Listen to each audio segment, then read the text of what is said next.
Ito guys, so yaring-yari na, matagal na itong yari ito. Railway na ito. So, bakit hanggang ngayon? Hindi pa rin gumagana. Wala pang tren at tumatakbo. Ganda sana guys kung mayroon na itong operational na ito dahil hindi na mahirapan yung mga commuters. Hindi wala sa sakyan.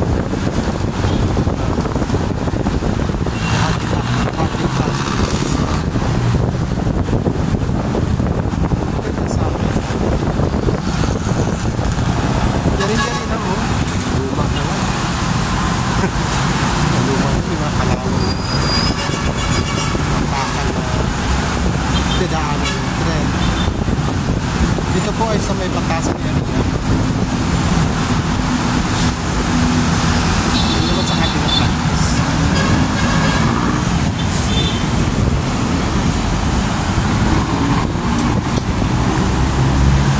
Pero dito, yaring-yari na rin yun. Nakaabang na rin yung station na pag-akyatan at babaan ng mga commuters, di ba? Kaya ito magiging ganap na operational. Para ang tagal na nito guys. Ito ang pinakamatagal na tren na sa pagkakaalam ko na ginawa tapos tagal matapos.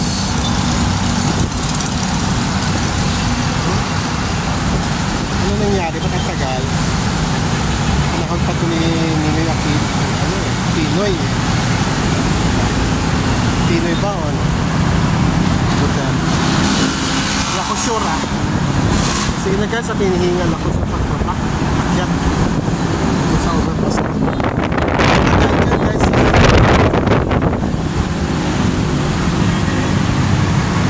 Makapag-live ako mamaya.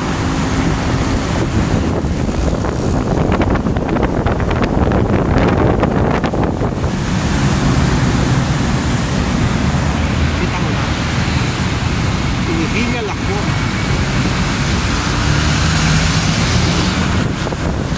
Ngayon ang St. Peter Parish Church. Batasan. Yes. Ano ang Batasan?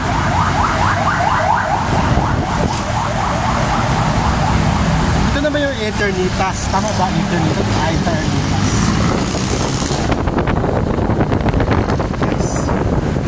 Diyan gaganapin yung pagbibigay tribute posthumous kay Freddy Aguilar. Hindi kasi binurol si Freddy Aguilar, nilibing ka agad kasi nga Muslim. Yan ang tradisyon ng mga Muslim na kapag namatay ay kailangan ilibing 24 hours. Ayan, dyan Eternitas magaganap ngayon, ongoing na dito na ako ang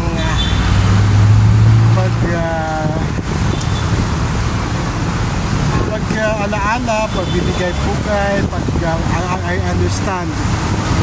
Hindi ko pangunahan guys, pero baka makahabol siya, baka mabigyan siya ng posthumous awards. Basta hindi ako manguna. Basta may posthumous award siyang igagamit sa kanya mamaya. Okay, so papunta na tayo guys.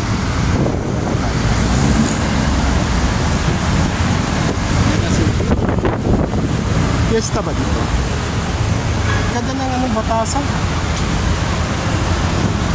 Kung hindi na siya under ng Quezon City, pwede ka siyang municipality.